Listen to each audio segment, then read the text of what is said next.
Anak, huwag ka na malungkot. Ganyan talaga ate tradisyon.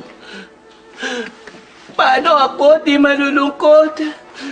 Ipagkakasundo niyo ako sa tao di ko kilala. At higit pa noon, hindi ko mahal. Hayaan mo na yan, anak. Oh.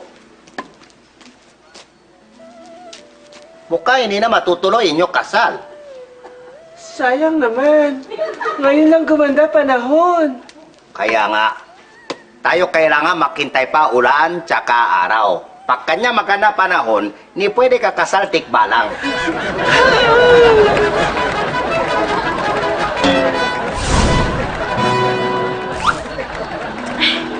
Anak, tanggapin mo na mag-aasawa ka na.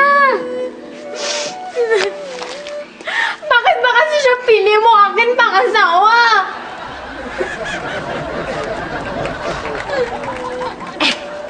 Year of the monkey, mukha hayop. Oh, lucky!